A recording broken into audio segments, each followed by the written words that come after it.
이루 선수를 현장에서 보면서 선발로 돌아와서 기아 타이거즈의 기둥 역할을 해줘야 되는 그런 선수로 성장을 해야 된다는 거죠. 두산 팬분들도 그런 얘기를 많이 하시더라고요. 건조기나 네. 뭐 식기세척기 이런 가전제품처럼 처음에 살 때는 이게 꼭 필요한가? 너무 비싼 거 아닌가? 막 약간. 네네네. 근데 막상 사고 나서는 네, 적절한 비유 같은데. 너무 잘 샀다. KBO가 돼 라고 해놓고 뒤늦게 안 된다 미안하다. 저는 그냥 넘어가서는 안 되는 일 같습니다. 김원영 감독이 퇴장을 당했는데 그것 가지고 퇴장을 시킨다? 이거는 다시 한번 생각을 해봐야 되는 거라 생각이 듭니다. 안녕하세요, 이준혁입니다. TV에서는 볼 수 없는 야구 이야기 오프더 야구 시작하겠습니다. 오늘도 이순철 해설위원과 함께합니다. 안녕하세요. 안녕하세요. 자, 폭염 때문에 지난주에도 쭉 7시 경기로 진행을 했는데 저도 어제 이제 광주에서 중계를 하고 올라왔는데 사실 늦게 끝날 줄 알고 막차를 놓칠 거라고 생각을 하고 있었는데 다행히 두산과 기아가 제가 KTX 막차를 탈 수 있게 경기를 일찍 맞춰줘서 무사히 올라왔습니다. 네, 2대1 경기였기 때문에 좀 빨리 끝날 수 있었잖아요. 네. 근데 사실은 우리가 뭐 6시 반 경기, 7시 경기로 자꾸 주장을 하다가 이제 폭염 때문에 7시 경기를 하고 있는데요. 네. 뭐 주중 경기를 7시 해도 괜찮다고 봐요. 또 지난주에 보니까 쿨링 브레이크가 있던데 이제 날씨가 선선해져가지고 지난주에 보니까 25도인데 뭐 2회 끝나고 쉬고 5회 끝나고 쉬고 7회 끝나고 쉬고 계속 그렇게 하더라고요. 또 비도 오는데 네. 비가 오면 조금 더 탄력적으로 이렇게 좀 응용해야 되지 않겠어요? 그냥 비가 오면 큰 의미가 없어졌어요. 네, 그러니까 선수들 비밖에 올 것이 아니라 양쪽에 비가 오니까 이게 쿨링 브레이크 타임을 없애고 그냥 하겠다, 계속 이어가겠다라고 하면 양팀 감독들도 현장에 있는 사람들인데 내일 경기도 해야 하고 하는데 또 점수 차이가 많이 나가지고 네.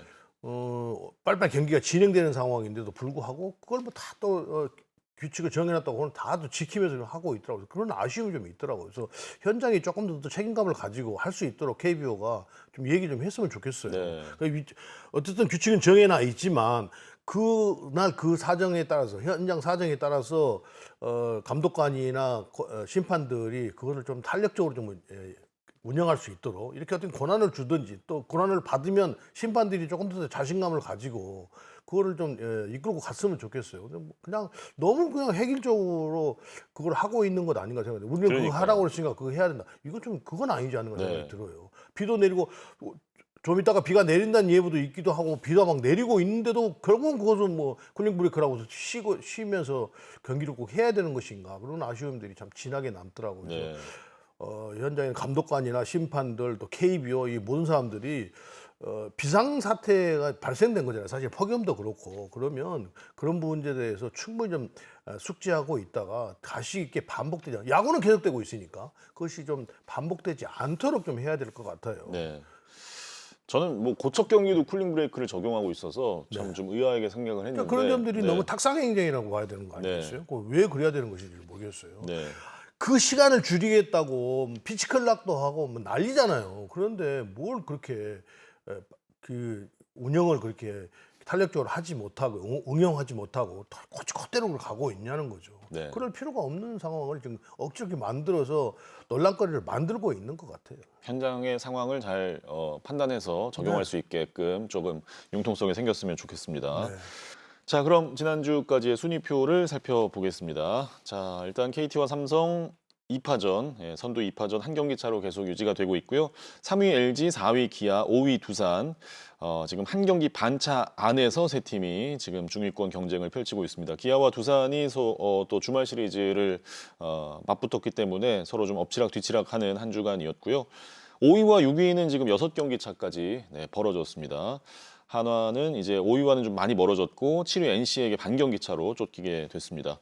자, 지난주 좀 인상적이었던 팀을 말씀해 주시죠. 뭐 크게 인상적인 팀은 없었던 것 같아요. 그런데 1, 2가 지금 한 경기 차로 다투고 있고 3, 4, 5가 한 경기 반 뭐 이렇게 해서 다투고 있는 거잖아요. 네. 그러다 보니까 이 상위권에서도 살얼음파를 걷고 있고 과연 그러면 이제 이 6위에 있는 하나 이글스가 이 4, 5위에서 계속 두산이 기아와 엎치락뒤치락 뭐 한 경기 반 경기 뭐 이렇게 싸우고 있는 와중에 LG가 과연 떨어질 것인가 어쩔 것인가라는 것을 우리가 유심히 지금 지켜보는 그런 순위 싸움이 되고 있잖아요. 네. 그래서 이제는 상위 팀들이 과연 순위가 어떻게 정해지느냐, 또 하나 이글스가 과연 포스트 시즌을 하고 갈 수 있느냐라는 것만 남는 그런 느낌을 주더라고요. 근데 보니까 우선은 이번 주에는 좀 약간 이게 떨어지는 팀들, 전력이 왜 이렇게 떨어졌지? 근데도 그런데 또 이 팀이 이렇게 떨어져서는 안 되는데 왜 이렇게 밑에까지 떨어졌지? 그 원인에 대해서 말씀을 드리려 하는데요. 네. 우선 삼성을 말씀드리면 야구는 우리가 흐름과 분위기 싸움이라고 이야기를 하잖아요. 네. 삼성이 기아하고 하는 걸 보니까 만약에 마지막 경기에서 9대8로 이기질 못했다고 한다면 이렇게 하나하고 경기에서 좋은 모습이었을까? 근데 반대로 또 요즘 144경기를 해서 그런지 정말 어이없게 지고 막 이런 그 분위기가 계속 이어지는 분위기였었거든요. 과거에는. 근데 네. 한 경기로는 끝나고 뭐 이런 게 되더라고요. 그래서 삼성이 과연 9대8로 이기고 나서도 타격이 간 하나의 것하고 할 때 과연 어떤 모습일까 했는데 역시 그 9대8로 이겼던 것이 분위기를 좀 많이 바꾸고 가지고 삼성이 투수력이라든지 타격이 원활하게 터지지 않아서 좀 처지지 않겠는가 했는데 그거 염려를 떨어뜨려 버리고 결국은 연승을 들어가면서 결국은 KT를 한 경기 차로 좀 쫓아가는 그런 형국이 됐어요. 네. 또 한 팀은 이제 갑자기 왜 이러지 하는 팀이 이제 LG 트윈스인데요. LG 트윈스가 지금 선발 밸런스도 그렇고 결국 타격이 또 터지지 않아 가지고 또 오스틴 선수마저도 좀 약간 주춤하고 있는 상태가 되기 때문에 전체적으로 지금 팀 타율이 좋지가 않단 말이에요. 네. 그래서 LG 트윈스가 과연 이 3위에서 1, 2위를 쫓아가는 전력을 강한 전력을 시즌 전반기처럼 갖출 것인지 아니면 새로운 그 아시아 쿼터제로 온 케네디 선수가 과연 어떤 역할을 하면서 이 카라스코 선수와 원투펀치를 이루면서 좀 팀을 좀 이끌고 가줄 것인지라는 것이 상당히 지금 처음에 관심사가 아닌가 생각이 듭니다. 근데 우선은 그러면 새로운 아시아 쿼터제가 선수가 들어왔으면 이제 문제는 그 선수들이 어느 정도 역할을 해준다고 한다면 공격이 좀 살아나야 되는데 LG 트윈스가 지금 공격이 지금 지금 시원찮단 말이에요. 그래서 이 더위를 빨리 이겨내면서 공격이 좀 살아나야 된다라는 생각을 합니다. 네. 또 한 팀은 하나 이글스예요. 하나 이글스가 왜 지금 이렇게 치고 올라가지 못하는가? 결국은 시즌 내내 시즌 초반부터 계속 이야기했던 그 1번 타자. 그럼 그 1번 타자와 이제 불펜에서 힘이 있던 선수들이 다 재구난조해서 내려가면서 여러 선수들을 돌려막기를 하고 있는데 그 선수들이 잘 던질 때도 있고 못 던질 때도 있다 보니까 기복이 생겨가지고 결국은 꾸준한 성적을 얻지 못하면서 연승으로 많이 지금은 6경기를 뒤지고 있기 때문에 연승 모드로 가야 되는데 이게 한 경기이고 한 경기지고 이러다 보면 경기 수는 계속 줄어들면서 치고 올라가지 못하는 분위기가 되는 것 같아요. 그래서 네. 작년하고 전혀 다른 투수력을 가지고 있으면서 하나이글스가 어려운 행보를 하고 있다. 그래서 결국은 하나이글스는 이제 40경기를 남겨놓고 있는 상황에서 결국 연승 모드로 뭐 8연승, 7연승, 뭐 10연승은 아니더라도 이렇게 가지 않는 이상 그렇게 가도 좀 위험한 상황인데 그렇게 가지 않는 이상 포스트 시즌을 하기에는 상당히 어려운 위치에 가 있는 것 아닌가. 그래서 이번 주를 하나이글스가 정말 희망이 있다, 없다는 이번 주에 좀 갈림길에 쓰지 않겠는가 생각이 듭니다. 지금 40경기인데 이번 주를 하고 나면은 거의 뭐 이제 30경기 초반으로 떨어져 버리잖아요. 네. 그렇다고 보면 하나이글스가 조금 더 힘을 내야 된다는 생각을 합니다. 네. 또 한 팀은 SSG입니다. SSG는 제가 SSG를 보면서 이렇게 떨어질 팀이 아닌데 비단 SSG뿐만이 아니라 10개 구단 모두가 우리 국내 선수들이 갖추고 있는 기술 실력이 전력이 갖춰지지 않았기 때문에 나타나는 현상들이 이 SSG를 보면서 그렇게 딱 느끼고 있습니다. 외국인 선수들에게 너무 의존도가 높다. 각 팀이. 그러다 보니까 외국인 선수들이 부상으로 빠진다든지 실력이 떨어져 버리면 교체를 하고 막 이렇게 돼 버리면 이렇게 깊이 추락을 할 수 있다는 것이 비단 SSG뿐만 아니라 모든 팀들이 다 가지고 있다는 거죠. 네. 그래서 제가 말씀드리고자 하는 것은 SSG의 어떤 현상들이 안 나타나려면 가지고 있는 국내 선수들이 특히 선발진들이 두산처럼 곽빈이나 최민석 선수나 이런 선수들처럼 국내 선발진들이 좀 탄탄하게 갖추고 있어야 외국인 선수들의 비중이 떨어지면서 결국 외국인 선수들이 중간에 뭐 어떤 부진이라든지 부상이라든지 교체가 있어도 전력이 크게 흐트러지지 않는다. 그것을 갖추는 것이 각 구단이 해야 되는 것 아니야. 그렇다고 보면 그것은 스카우트 할 때부터 심혈을 기울여서 해서 퓨처스에서 자체 내에서 선수 육성을 하는데 정말 많은 시간들 투자를 할 필요가 있는 거라 생각합니다. 그렇지 않다고 하면 SS처럼 될 가능성이 매우 높다는 거죠. 그래서 네. 지난주를 보면서 여러 팀 뭐 다 여기 팀이 있습니다만 인상 깊게 우리가 논해야 될 팀들은 이 정도였다라고 볼 수 있습니다. 네. 말씀해 주신 대로 이제 SSG도 아빌라 선수가 들어오면서 팀의 분위기가 바뀐 것이 역시 네. 외국인 선수 역할이 굉장히 클 수밖에 없고 특히나 이제 타케다 선수까지 선발로 쓰고 있는 SSG이기 때문에 이제 선발 세 자리잖아요. 네, 네. 그런 측면에서 또 이제 해체 네. 선수는 또 빠지게 됐다고 하는데 제가 그러니까 오프 더 야구에서 네. 여러 번 말씀드렸습니다만 남미나 뭐 이런 데서 외국인 선수 두 선수들에게 선발을 우리가 맡기고 있단 말이에요. 네. 그런데 아시아 쿼터제라는 것을 도입을 해서 아시아 쿼터제로 들어온 선수들이 선발 한 자리까지 차지를 해버리면 결국은 이제 세 자리를 외국인 선수들에게 내주는 결과가 되는 거잖아요. 그러면 우리 선수들의 입지는 더 좋아지면서 아까 말씀드렸던 SSG 같은 현상들이 더 많이 발생할 가능성이 있다는 거죠. 그래서 될 수 있으면 아시아 쿼터제를 글쎄 왜 이걸 하고 있는지 그건 저도 이해가 잘 안 갑니다만 기왕 하고 있으면 우리 선수들이 그 아시아 쿼터제에 있는 선수 들어오는 선수들을 이겨내서 선발 한 자리를 안 내줘야 된다는 거죠. 그럼 하고 있는데 그러면 그 선수들한테 아시아 선발 한 자리를 내주고 본인들은 뭐 불펜이나 1이닝 던지고 이러면 야구 발전이 어떻게 되겠어요? 그래서 KBO 리그가 앞으로 이 현상들이 계속 반복된다고 한다면 너무 암담하지 않겠다는 생각이 들어요. 그래서 걱정이 상당히 앞서는 그런 생각이 듭니다. 네. 그래도 또 SSG가 마운드의 희망 김민준 선수가 등장을 해서 네. 지금 뭐 팀이 순위 싸움에서는 많이 밀려 있습니다만 또 희망적인 피칭을 계속 보여주고 있기 때문에 그러니까 이제 선수가 부상으로 나가니까 김민준 선수에게 기회가 온 거 아니겠어요? 네네. 뭐 유재께서 너무 잘하니까요. 그러다 보니까 이제 그런 선수 나오는데 그런 선수들이 꾸준히 각 팀마다 나와줘야 된다는. 그래야 리그가 건강해지고 질이 좋아지지 않겠어요? 그렇죠. 예. SSG처럼 시즌 초반에 누구 하는 사람도 5위 밖으로 밀려날 것을 예상한 사람은 없었을 거예요. 그런데 결국은 외국인 농사가 안 되기 때문에 외국인들이 부진하고 부상에 빠지고 하다 보니까 결국은 9위까지 떨어졌단 말입니다. 그러니까 이런 현상들이 반복되지 않으려면 각 팀이 우리 국내 선수들을 키워내는데 정말 역점상을 줘야 되는 거 아닌 생각이 듭니다. 제가 그렇습니다. 그냥 이렇게 말씀드렸더니 뭐 이렇게 길어지고 있는데요. 제가 이의리 선수를 보면서 좀 이의리 선수 다시 한번 이야기 말씀드리겠습니다. 이의리 선수를 보면서 그런 생각을 했어요.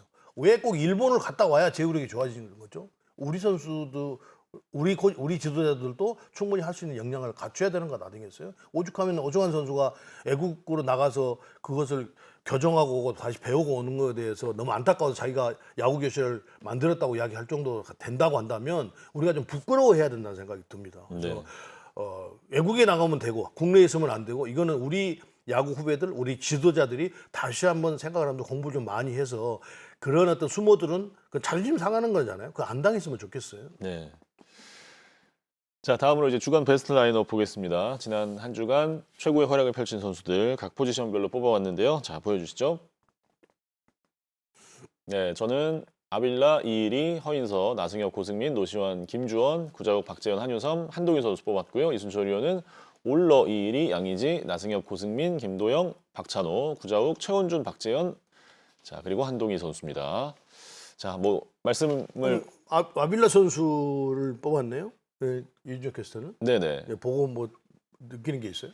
아빌라 선수가 좀 진작에 왔으면 좋았을 텐데 SSG 입장에서는 네, 오자마자 사실 너무 좋은 피칭을 해주고 있고 주말에 또 LG전에서도 사실은 SSG가 또 오랫동안 LG전에 대한 그런 징크스가 있어 왔는데 아빌라 선수가 그런 걸 이제 깨주는 또 호투로 지금 팀의 분위기를 많이 바꿔주고 있는 것 같아요. SSG의 선발이 올해 사실 리그 최하위였는데 아빌라 선수 합류 이후에 지금 김민준 선수까지 같이 힘을 보태면서 많이 달라졌고 이일이 선수에 대해서는 뭐 이순철 위원이 뭐 이미 말을 꺼내셨기 때문에 아니 아빌라 선수를 먼저 말씀을 드리면 네네. 아빌라 선수를 제가 이제 보면서 제가 이제 외국인 선수들이 들어오면 한 경기 보고 이렇게 평가를 금방 안 하려고 하거든요. 지난번에도 LG 카라스코 선수 맞죠? 네네네. 7이닝 뭐 퍼펙트 경기를 했잖아요. 그러고 났는데 우리 리그의 수준이 이 정도인가라고 막 평가를 하고 막 그렇게 됐잖아요.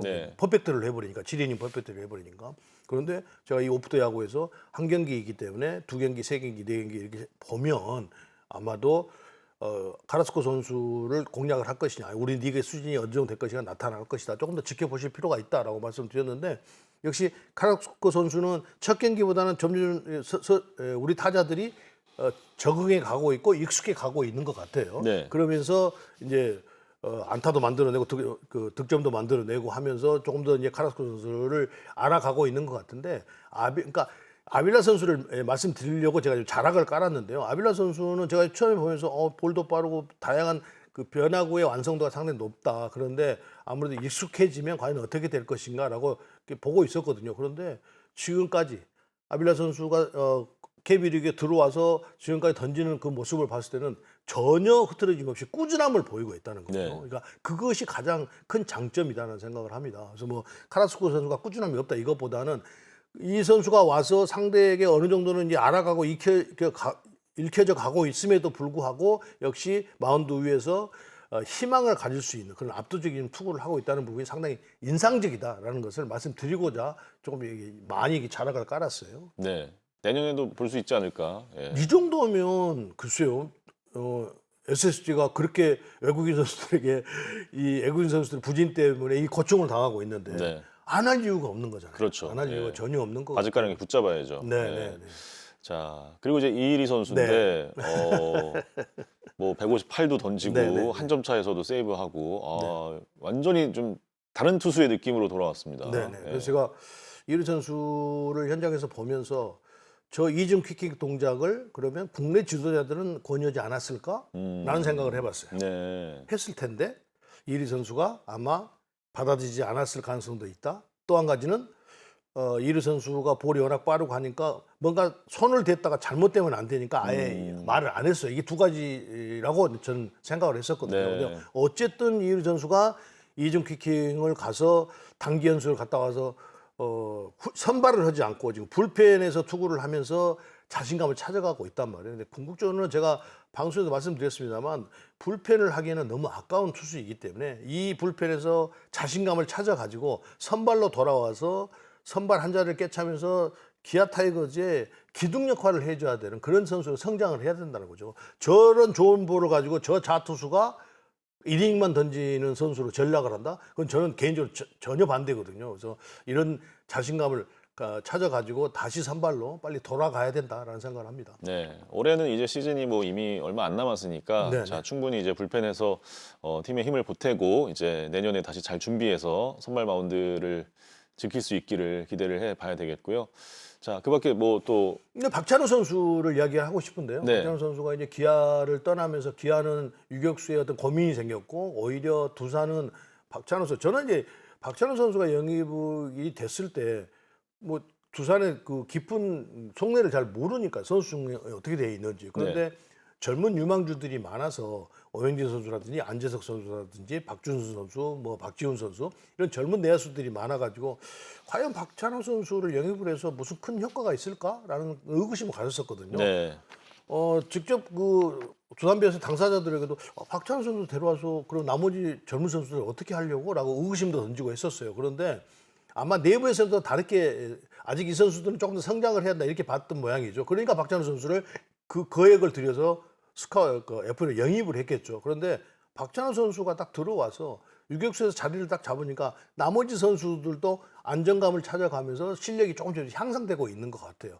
그래서 이 박찬호 선수가 영입이 된 것이 전체적인 어떤 팀 분위기를 바꿔놓으면서 투수들에게도 영향을 많이 끼치고 있고 지금 팀 뭐 평균 자책점이라든지 불펜이라든지 선발이라든지 이렇게 모든 게 다 상위권에 있잖아요. 네. 선발과 아마 팀 평균 자책점은 좀 1위일걸요. 두산이 네네. 이제 그 정도로 어떤 수비의 도움도 많이 받고 있는데 그 선봉장이 아마 박찬호 선수가 있었기 때문에 가능했던 것 아닌가? 그 팀의 안정화가 내 안정화가 그래서 박찬호 선수가 처음에 들어갈 때 조금 의구심이 가졌던 게 지금은 이제 확신으로 변하면서 이런 점이 있어서 박찬호 선수를 영입을 했구나라는 생각이 들었었습니다. 그 두산 팬분들도 그런 얘기를 많이 하시더라고요. 박찬호 선수가 약간 비유적으로 네. 뭐 집에 건조기나 네. 뭐 식기세척기 네. 이런 가전제품처럼 처음에 살 때는 이게 꼭 필요한가? 너무 비싼 거 아닌가? 막 약간 네네네. 근데 막상 사고 나서는 네, 적절한 비유 같은데. 너무 잘 샀다. 이거 없이는 이제 못 산다. 약간 이런 거잖아요. 네. 예. 그런 것처럼 박찬호 선수 살 때는 두산 팬분들도 약간은 의구심이 있으셨을 텐데 지금은 그러니까 이제 저도 그런 생각을 했으니까요. 두산을 열렬히 응원하신 분들도 다 저처럼 저보다 훨씬 더 평가가 좋으실 거란 말이에요. 네. 평가 더 냉정하고 네. 정확하고.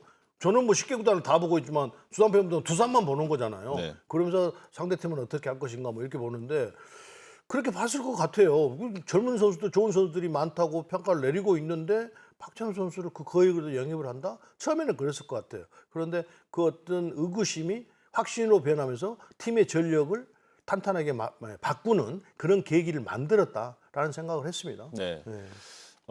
그 밖에도 이제 저희가 공통적으로 뽑은 구자욱 선수 지난주 네, 뭐 네. 최고의 활약이었죠. 한화전에 막 5타수 5안타도 치고 네. 지금 타격감이 완전히 올라왔습니다. 그러니까요. 네. 구자욱 선수가 처음에는 최용우 선수가 다시 되돌아온 부분에 대해서 굉장히 반가워하고 의지가 됐던 것 같아요. 그런데 네. 그러다가 시즌 초반에 뭐 그렇게 썩 좋지 않다가 이제 야금야금 하다가 지금 타격 1위까지 올라왔잖아요. 네. 그런 걸 보면 구자욱 선수는 역시 타격을 하는 어떤 기술이 있는 것 같고요. 또 그러다 보니까 삼성이 계속 상위권에 있으면서 좋은 활약을 펼치는 거라는 생각이 듭니다. 그러니까 삼성이 지금 구자욱 선수의 어떤 중심으로 이게 원활하게 워낙 잘 들어가고 있기 때문에 날씨가 더워지면서 최용우 선수가 좀 체력이 떨어진 부분에 대해서 구자욱 선수는 더 치고 올라가면서 타선을 이끌고 있는 것 아닌가? 그래서 디아지 선수와 최용우 선수가 조금 체력이 부진한 부분을 구자욱 선수가 해결사 역할을 하면서 결국은 이 팀 타선을 이끌고 있다는 거죠. 그래서 구자욱 선수의 어떤 존재 가치는 삼성 라이온즈에서 절대적이다라고 이야기를 할 수 있을 것 같네요. 네. 구자욱 선수는 정말 그 타격감이 최고조에 올라와 있을 때는 네. 정말 모든 공을 다 칠 수 있을 것 같은 느낌을 주는데 지금이 딱 그런 상태인 것 같아요. 그렇죠. 예. 컨택 능력이 또 워낙 좋은데다가 거기에 또 부드러운 스윙, 파워를 지니고 있어서 네. 그래서 지금처럼 그러니까 구자욱 선수가 뭐 홈런을 많이 때리겠다고 막 맘먹고 막 이럴 때 타격이 되게 기복이 심했었잖아요. 네네. 그런데 나이가 들어가면서 야구의 타격에 대해서 이게 모든 사람들이 한번 시행착오를 겪고 어려움을 겪으면 거기서 얻어지는 게 있거든요. 근데 구자욱 네. 선수는 그랬던 것 같아요. 본인이 욕심을 내고 막 했을 때 홈런도 더 많이 안 나오고 타율도 더 떨어지고 더 기복은 심해지고 이제 그랬었는데 이제 그런 생각을 버리니까 오히려 더 홈런도 더 많이 나오고 더 좋은 안타들을 많이 때리고 더 좋은 타자, 더 안정감 있는 타자로 변신을 했다는 거죠. 그렇죠. 자, 이렇게 주간 베스트 라인업까지 만나봤는데요. 뭐 베스트 라인업과는 별개로 지난주에 또 안타깝게 NC 다이노스의 임지민 선수가 네네. 타구에 이제 얼굴 쪽을 맞으면서 네네. 수술을 받게 됐는데 사실 임지민 선수도 최근에 뭐 팀에서 너무 좋은 역할을 해주다가 그러니까요. 불의의 부상을 입게 돼서 상당히 안타깝습니다. 네, 임지민 선수가 빠른 볼을 가지고 있기 때문에 구단에서 임지민 선수를 지금 그러니까 스텝에서 마무리 투수로 계속 성장을 시키고 있는 그런 와중이었단 말이에요. 네. 그러니까 너무 아쉬운 일이죠. 저는 영상을 보지를 못했어요. 아예 보려고 생각도 안 했어요. 네. 너무 끔찍하고 막 이러니까 그게 이런 일인데 안 일어나야 되는데 그래서 빨리 회복이 돼야 되는데 참 걱정입니다. 네. 또 그런 데다가 또 그렇게 맞았기 때문에 트라우마가 생겨가지고 투구를 하는데 지장은 또 없지 않을까 막 이런 생각을 하면서 너무 아쉬움이 컸습니다. 네.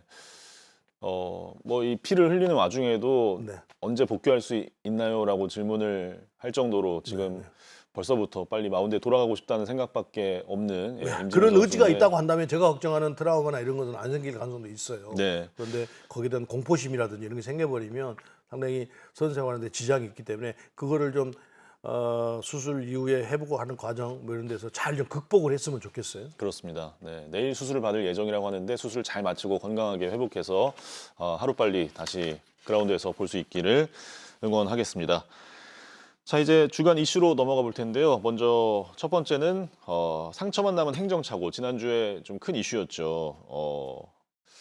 울산 웨일즈에서 뛰던 투수 오카다 선수가 이제 LG 트윈스로 이적을 하려다가 무산이 되는 너무나도 좀 황당한 해프닝이 있었습니다. 일단 오카다 선수 울산 웨일즈에서 퓨처스리그 13경기 4승 3패 2.45의 평균 자책점 상당히 준수한 성적을 보여주고 있었고 그러면서 이제 LG 트윈스가 웰스 선수가 좀 부상을 당하면서 아시아 쿼터를 교체해야 되는 상황에서 오카다 선수에게 이제 손을 내밀었는데 이 과정에서 KBO에 계속 3차례 정도 이 영입이 가능한 것인지 문의를 했고 KBO는 문제가 없다라고 해서 이제 진행이 됐는데 KBO가 뒤늦게 이거 안 된다. 네. 예, 이것은 외국인 선수 영입이 아니라 이제 다른 팀에서 선수를 양도해 데려오는 일종의 트레이드로 봐야 되기 때문에 7월 31일까지가 기한이다. 이렇게 해서 이제 무산이 됐습니다. 네.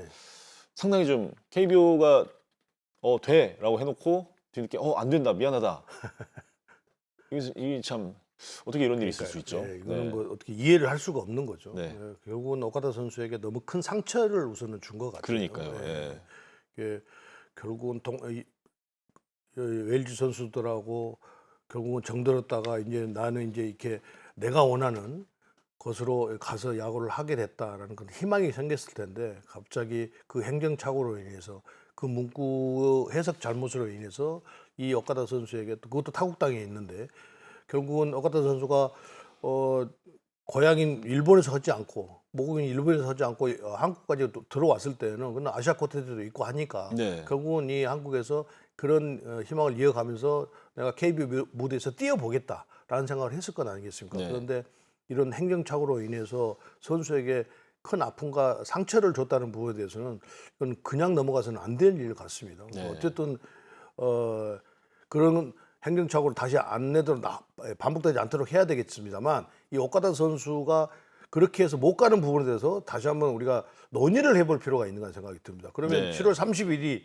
지나고 나면 웨일즈에 있는 선수들은 다시는 1년을 더 기다려야 된다는 거 아니겠어요? 그러니까 일본 겨울이 팀으로 갈 지나고 수가, 예. 일본을 다시 들어가려면 이제 후반기까지도 그러면 희망이 없잖아요. 희망을 가지고 해야 되는 부분인데 그래서 그런 부분도 조금 더 손보여야 되는 상황이 아닌가라는 생각이 듭니다. 그래야 지금 울산 LG가 전임 시장이 어떻게든지 시의 예산을 세금을 가지고 운영을 하면서 선수들에게 희망을 주려고 하고 있는 상황인데 거기에다가 좀 이번 지자체에서 시장이 새로 바뀌었단 말이에요. 시장은 이 그전 전임 시장이 이걸 해놓은 것이지 현 시장이 지금 하고 있는 게 아니어서 그렇지 않아도 좀 많이 많잖아요. 이거를 왜 우리가 이 시 예산을 들여가면서 이 구단을 운영을 해야 되느냐. 실효도 없는 것인데, 실익도 없는 것인데, 그래서 그 말이 많은데 이런 일까지 겹쳐가지고 만약에 오카다 선수가 자연스럽게 들어갔다고 한다면 그 시에서도 울산 LG를 바라보는 시각이 완전히 다를 수도 있는 거잖아요. 이제 그런 점들이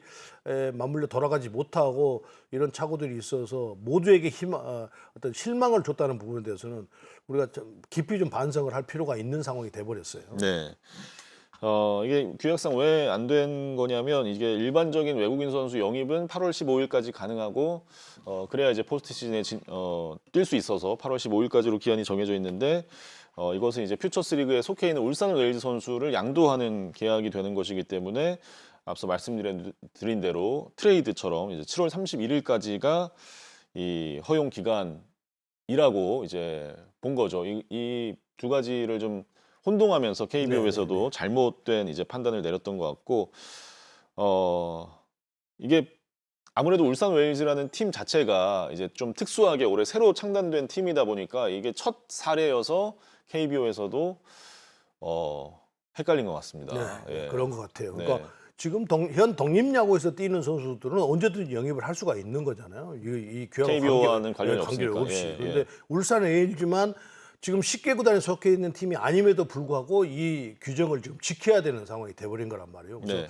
울산 LG는 10개 구단에 어떤 속해 있는 구단이 아니기 때문에 그러니까 경기는 같이 하고 있습니다만 그렇게 자회사의 퓨처스 구단이 아니잖아요. 울산 그렇죠. LG는. 그러니까 이런 부분에 대해서 다시 한번 좀 논의를 해서 독립야구에서 프로야구에서 선수들을 데려가는 것처럼 그렇게 좀 만들 필요도 있어야 되는 것 아닌가 생각이 들어요. 네. 그래야 다른 제2의 울산 레일즈, 제3의 울산 레일즈 구단이 나올 수도 있지 않겠습니까? 어쨌든 울산 레일즈 있으면서 이렇게 프로에 가는 선수도 많아요라고 뭔가 내세울 게 있어야 하는 건 아니겠어요? 그렇죠. 그렇지 예. 못하고 한다고 한다면 울산 레일즈가 과연 그 많은 세금을 써가면서 할 의미가 있을까요? 저는 크게 이렇게 생각을 하지 않을 것 같아요. 네.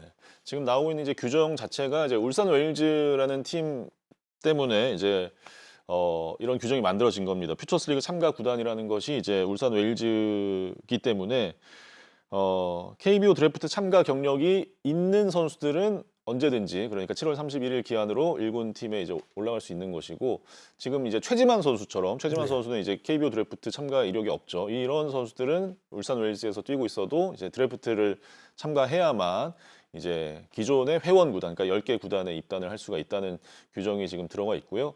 오카다 선수도 마찬가지로 이제 규약상 양도 가능 기간 7월 31일까지만 이제 회원 구단으로 이적 입단을 할 수 있다는 것이 KBO 리그의 규정상 공식 입장이었습니다. 이게 최초 규정 검토 상황에서 조금 미흡함이 있었다는 KBO 이제 공식적인 어떤 사과를 발표를 했고 사실 이제 오카다 선수가 가장 크게 실망을 했을 것이고 네, 네. 울산 LG 선수들과도 이미 뭐 작별을 하고 LG와 이제 계약 맺고 선수단에 합류까지 한 상태였다고 들었는데 결국 이적이 무산이 되면서 올해는 울산 웰즈의 퓨처스 우승을 위해서 끝까지 힘을 보태겠다고 그래도 각오를 밝혔고요. LG가 이제 부랴부랴 다른 선수를 급하게 데려왔습니다. 호주 출신의 왼손 투수 존 케네디 선수가 그래도 기한 안에 원래는 사실 이게 8월 12일에 이 해프닝이 발생하면서 8월 15일까지 이 다른 선수를 찾기가 기한상 이게 뭐 비자라든지 이런 서류 문제도 있고 쉽지 않았는데 그래도 어떻게 LG 트윈스가 또 힘을 썼습니다. 네, 네, 존 케네디 선수가 빠르게 영입이 됐어요. 그러니까 뭐 행정착오로 인해서 LG 트윈스가 큰 피해를 볼 뻔했는데 네. 결국은 프런트가 발빠르게 움직여서 이 아시아쿼터제 선수를 데리고 왔기 때문에요. 그나마 그건 좀 다행인 것이죠. 만약에 네. 그걸 하지 못했다고 한다면 결국 다른 팀들이 다 활용하고 있는 아시아쿼터제 선수를 활용하지 못하는 상황이 돼버렸잖아요. 네. 그래서 그 어려운 상황에서도 LG 트윈스의 프런트가 참 일을 잘했다라는 생각이 드네요. 네, 케네디 선수는 뭐 WBC 때 보신 분들도 계시겠지만 큰 키에 네, 사이드로 던지는 왼손 아주 네, 희귀한 네. 유형이기 때문에 어떤 모습 보여줄지 상당히 그렇죠. 궁금합니다. 그러니까 제가 WBC 갔을 때 이제 호주 경기 이제 다른 나라 왔을 때 가서 봤는데요. 큰 키에서 약간 쓰리쿼터 비슷하게 사이드 던져버리니까 타이밍 맞추기가 되게 까다로운 투수예요. 네. 그냥 문제는 스피드가 이렇게 느린 편은 아닌데 이 투구수가 많아졌을 때도 그 스피드를 140km 후반, 150km 초반에 볼을 그대로 유지를 할 수 있느냐가 큰 관건일 것 같고요. 우선은 이 케네디 선수의 투구 폼에 의해서 타이밍 맞추기가 굉장히 까다로운 유형의 투수다라는 것이 우리가 그때 WBC에 갔을 때 내린 평가였습니다. 네. 그래서 이 KBO 리그에 들어와서 이제 한두 경기 던지다 보면 그 선수의 정확한 어떤 유형이 나오지 않겠는가 생각이 듭니다. 네. 아무튼 이제 말씀해 주셨듯이 울산 웰즈로서는 사실 이제 시에서 운영하는 구단이고 이게 어떤 수익을 얻기가 좀 어려운 구조인데 이렇게 1군 팀의 선수를 보내면서 이적료를 받는 것이 사실은 가장 네. 확실한 이제 수입원이잖아요. 이것을 네. 이제 보여줄 수 있는 기회였는데 네. 일단 올해는 뭐 기한이 이제 지나갔기 때문에 좀 어렵게 됐고 그러니까 그런데 오카다 선수 그 사건을 계기로 해서 울산 LG에 있는 전체 선수들도 이제는 후반기는 그대로 거기서 훈련을 하면서 들어갈 기회가 없으니까요. 결국 네. 내년을 9월이나 10월에 테스트를 받아서 들어가든지 드래프트에 참가를 하지 않았던 선수는 드래프트 참가를 하면 되는 거고요. 네. 이제 그렇게 됐는데 좀 희망이 좀 꺾이는 그런 상황이 돼버린 거죠. 네. 사실은 근데 물론 뭐 연봉을 그 웰즈 선수들이 받고 있어요. 근데 받고 있는데 또 이적을 하면 그 이적료에 대해서 발생이 된대요. 그러다 보니까 구단이 이 울산 웰즈 선수들을 설령 필요해서 데리고 가려고 해도 약간은 좀 멈칫하는 것 같아요. 이적료가 울산에다가 예. 울산 웰즈에다 이적료를 줘야 되니까요. 네네. 선수를 데려갈 때는. 네. 어쨌든 그 언제 이런 첫 이적 사례가 발생을 할지 모르겠습니다만 뭐 내년에는 조금 좋은 사례들이 네. 나와서 울산 웰즈의 그 구단의 존재 이유를 좀 증명해 볼 수 있는 그런 기회가 있었으면 좋겠습니다. 자, 다음으로는 지난 주말 이 기아와 두산 경기에서 발생했던 일에 대해서 이야기를 해보겠습니다. 14일 경기였죠. 김원영 감독이 퇴장을 당했는데 이제 비디오 판독 결과에 좀 항의를 하다가 퇴장을 당했습니다. 상황을 좀 설명을 해드리면 7회 말 2사 1, 2루 상황에서 나성범 선수의 타구가 이제 파울로 판정이 나왔는데 비디오 판독을 해서 페어로 번복이 됐죠. 이 과정에서 2루 주자와 1루 주자까지 모두 득점으로 인정이 됐기 때문에 이 부분에 대해서 김원영 감독이 항의를 하다가 퇴장을 당하게 됐습니다. 그러니까 1루 주자까지 득점이 된 부분에 그게 쟁점이었죠. 그렇죠. 네. 네. 그러니까 김원영 감독 얘기, 그러니까 퇴장을 당한 부분에 대해서 좀 억울한 면이 있거든요. 규칙에는 주자 배치에 대해서 어필을 하면 퇴장을 시켜야 이게 돼 있는데 그 말도 못 한다는 것은 말이 안 되는 거잖아요. 주자 배치가 왜 이렇게 되느냐고 그 정도는 할 수 있는 거잖아요. 아웃이냐 세이브냐를 갖고 하는 것이 아니기 때문에 네. 뭐 태그가 됐냐 안 되냐를 갖고 항의하는 것이 아니잖아요. 아니 주자가 일루 주자가 왜 3루에 투베이스로 가 있어야지 3베이스 홈까지 들어가느냐 이걸 뭐 물어보는 거 가지고 그거라고 퇴장을 시켰다? 이거는 좀 넘어오는 것 같아요. 이거는 좀 다 수정할 필요가 있는 거 생각이 듭니다. 주자 위치의 배정이나 주자 아웃은 뭐 이렇게 돼 있는데 주자 위치 배정이 그런 거거든요. 그러니까 김원영 감독이 나와서 항의한 부분은 일루 주자가 이호연 선수가 이 정도 타고 가지고 홈까지 들어갈 수 없다. 그러니까 투베이스에서 2, 3루에 놓고 해야 된다. 이거거든요. 네. 근데 그것마저도 말을 못 한다고 한다면 그건 항의가 아니잖아요. 그냥 이 심판에게 자기 의견을 이야기하는 거잖아요. 네. 근데 그걸까지도 말을 못 하게 하고 저렇게 규정을 정해가지고 퇴장을 시킨다? 그건 좀 문제가 있는 것 같아요. 네. 또 그날 보니까 만약에 내야에서 뭐 이렇게 또 이렇게 질문을 하더라고요. 투아웃인데 2루 주자가 있어요. 1루 땅볼을 쳤어요. 베이스 커버를 투수가 들어갔습니다. 네네. 그런데 2루 주자가 홈까지 들어갔어요. 여기서 아웃을 했어요.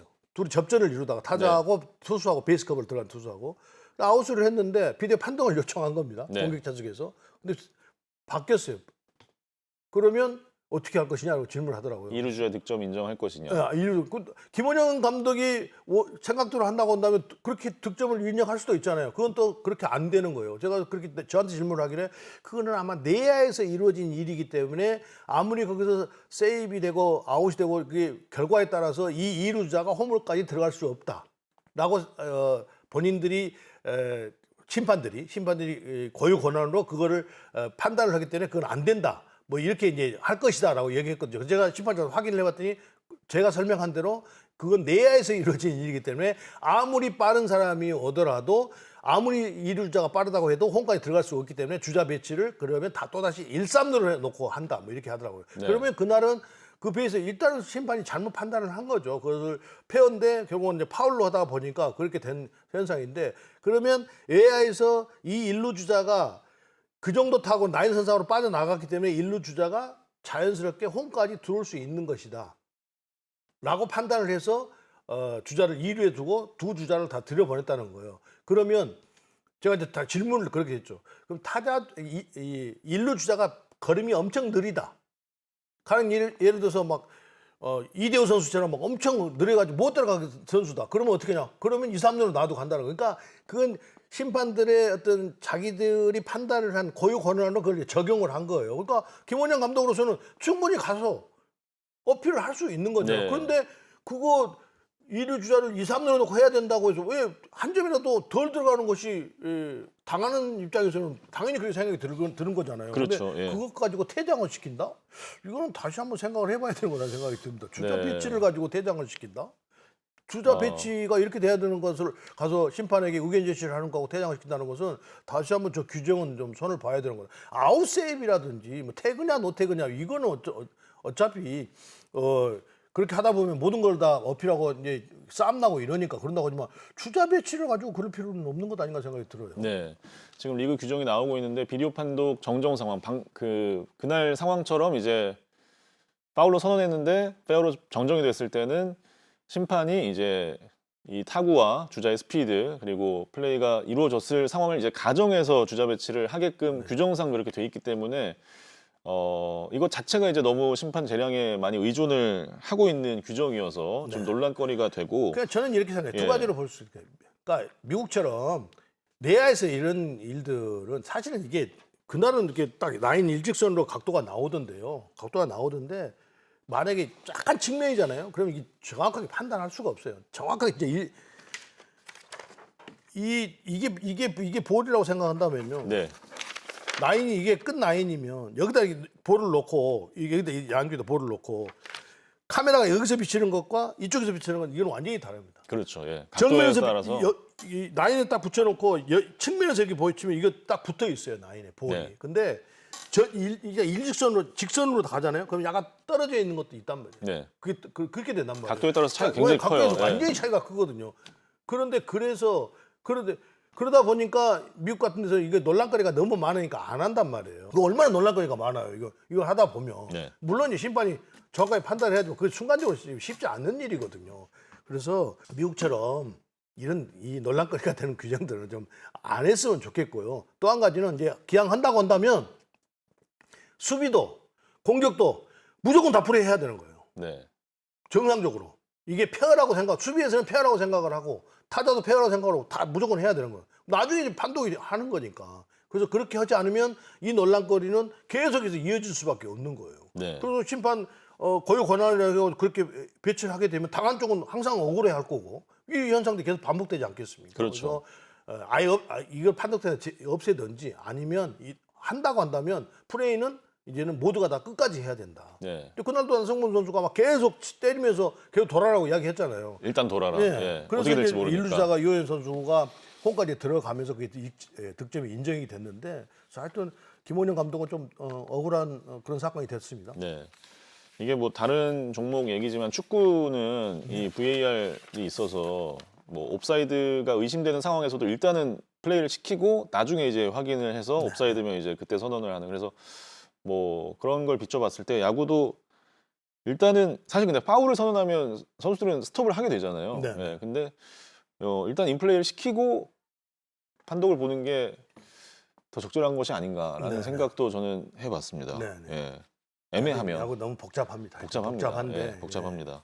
그래서 이 야구가 그 인간이 하고 있는 스포츠인데 기계가 너무 많이 개입이 되면서 내려가는 현상들인데요. 네. 하여튼, 그렇습니다. 하여튼 야구의 어떤 근간들이 조금 물론 뭐 모든 스포츠가 다 이렇게 ABS 같은 판정들을 많이 하는 쪽으로 넘어가고 있는데요. 그러나 이 근간은 야구의 근간은 크게 흔들리지 않은 선에서 모든 것이 좀 이루어졌으면 한다라는 바람입니다. 예, 역시 기계를 믿지 않는 이준철 위원. 아니요, 저는 기계를 안 믿는 게 아니고 기계를 믿는데 기계를 왜 정확하게 보는 것도 많잖아요. 그렇죠. 기계를 예. 안 믿는 게 아니에요. 그러니까 인간이 하는 스포츠니까 너무 기계가 많이 개입이 돼서 그때 그 야구의 묘미가 떨어지는 부분에 대해서는 이건 좀 지양을 해야 되는 것 아니냐 생각이 든다. 네. 저도 어제 김원영 감독하고 얘기를 좀 나눴는데 김원영 감독은 그러니까 그 뭐 우리가 원바운드로 펜스 넘어가면 그냥 무조건 2루 투베이스잖아요. 네. 그게 뭐 주자의 주력과는 전혀 상관없이 네. 예, 당연히 1루 주자가 뭐 들어올 수 있는 주자여도 무조건 투베이스 이런 네. 것처럼 그런 판독 상황에서도 결국은 볼데드가 됐기 때문에 어떤 그 순간에 이제 판단으로 그냥 투베이스 이런 식으로 적용을 하면 깔끔하지 네, 않냐 그렇죠. 뭐 그런 네. 의견을 얘기하더라고요. 그래서 네. 예, 타구의 기준점을 볼데드 상황으로 보고 예, 이렇게 판단했으면 좋겠다라는 김원영 감독의 그러니까 첫 번째는 의견이었습니다. 심판들이 정확하게 판단을 하는 것이 가장 우선인데요. 그렇죠. 그리고 예. 그것도 쉽지 않은 일이지만 그러니까 이제 김원영 감독도 피해자 입장이다 보니까 그것이 그렇게 2, 3루로 가는 것이 맞지 않느냐라고 이야기 충분히 그럴 수 있을 것 같아요. 근데 그 주자의 그 발 빠르게 그거와 관계없이 심판들이 그렇게 좀 운영을 해서 2, 3루에 놔두고 하다 보면 서로 간에 말이 없지 않겠는가 생각이 듭니다. 네. 뭐 결과적으로 이날 이 한 점이 승부에 큰 영향을 주진 않았습니다만 그래도 또 언제 이런 상황이 결정적일 때 또 발생할지 모르기 때문에 조금 이제 제도적으로나 여러 가지로 좀 생각을 해볼 거리인 것은 맞는 것 승패에 같습니다. 영향을 미치지 않았는데 만약 그 점수가 들어간 다음에 무슨 일이 현대 야구는 아무도 뭐 예측할 수가 없으니까요. 그럼요. 그런 네. 다음에 그 넉 점 차이가 더 좁혀진다든지 역전을 당한다든지 그러면 이건 큰 데미지, 큰 사건이잖아요. 그렇죠. 다행히도 이제 그날은 아무 문제 없이 지나갔는데요. 결국 그런 점들을 감안해서 김원영 감독도 한 점 한 점이 소중하기 때문에 가서 강하게 좀 어필을 했던 것 같아요. 네.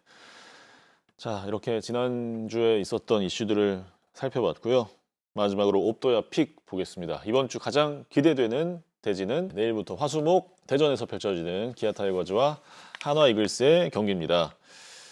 한화가 이제 딱 40경기 남겨둔 시점인데 5위와 6경기 차 지금 뭐 쉽지 않은 상황에서 뭐 한 주 한 주가 정말 다 중요한데요. 그 40경기가 남겨져 있는 상황이 아니더라도 사실은 하나 이글스 입장에서 봤을 때 또 기아 입장에 봤을 때 이 두 팀이 만나면 무슨 일이 벌어질지 몰라서 상당히 그 관심이 가는 두 경기잖아요. 네. 그런데 하나이글스 입장에서 보면 40경기를 남겨놓고 이번 주가 과연 포스트 시즌을 할 수 있을 것인가 없을 것인가 그 기로에 서 있는 것 같아요. 주말에는 LG잖아요. 근데 결국은 하나이글스가 40경기를 남겨놓고 만약에 이 6경기를 하고 난 다음에 30경기 초반으로 떨어지는데 여기서 하나이글스가 반등을 하지 못한다고 한다면 올 시즌의 포스트 시즌을 접어야 될 가능성이 매우 높다는 거죠. 그래서 네. 하나이글스 입장에 봤을 때는 이 주가 가장 중요한 경기여서 이 주가 이 경기가 주중 경기가 가장 관심 가는 경기가 되지 않겠는가라는 생각을 합니다. 네. 사실 지금 2승 1패만 해도 한화로서는 좋은 결과가 아니죠. 그렇죠. 예, 계속 지금, 뭐 3승 네. 연승을 계속 한다고 생각하고 따라붙어야 시즌 초 희망이, 중반만 해도 예. 2승 1패는 오 땡큐 막 이렇잖아요. 네. 3승까지는 아니어도 그냥 이닝 시리즈만 하고 가면 된다. 경기 수가 이제 많이 남아 있고 반등할 수 있는 경기들이 많이 있으니까요. 그런데 이렇게 적은 경기가 남아 있는 상황에서는 또 거기다가 6경기가 뒤져져 있는 5위에게 6경기가 뒤져 있는 하나 입장에 봤을 때는 이건 6승을 해도 지금 양이 안 차는 거거든요. 그렇죠. 왜 그러냐면 뭐 이게 그 기아하고 바로 맞붙기 때문에 네. 관계없습니다. 두산이 또 계속 기아하고 두산이 계속 져야 된다는 거거든요. 네. 본인들은 이기고 두산은 다른 팀하고 하면서 져야 된다는 결론인데 그게 쉽지가 않아서 그러니까 하나는 무조건 연승을 해야 되는 거고 하나 입장에 본다고 한다면 두 팀 무조건 연패를 해야 되고 이런 상황이 돼버리죠. 그렇죠.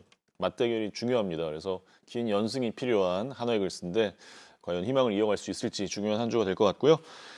자, 저와 이순철 위원의 중계는 금요일과 토요일 창원입니다. 삼성과 NC의 경기. NC도 지금 한화와 반경기 차고 NC도 이제 지금 마이너스 6인데 네. 희망을 위해서는 또 마찬가지로 그러니까 NC 다이노스가 그 부상 임지민 선수의 부상 그 악재를 잘 딛고 분위기 반전을 잘 해서 어떤 NC도 이 한 주를 잘 보내야 될 것 같고요. 네. 뭐 하나 입장이나 NC 입장이 좀 비슷한 것 같고요. 네. 삼성도 결국은 이제 1위를 하느냐 못하느냐는 매우 KBO 리그 제도상, 포스트 리그 제도상 굉장히 중요한 것이기 때문에 살얼음판을 걸을 것 같습니다. 네. 주말 중계 저희 또 사이좋게 보내드릴 테니까 많이 기대해 주시고 네. 기대해도 되겠죠? 희망사항이 많은 것 같기는 한데요. 언제나 뭐 듣는 분들 귀를 즐겁게 하기 위해서 즐겁게 해야 되는데 글쎄 모르겠습니다. 하여튼 가서 한번 해보겠습니다. 즐거운 중계가 되는지 안 되는지 네. 문을 열어봐야 알 것 같습니다. 오프대야구 오늘은 여기서 인사드리겠습니다. 고맙습니다.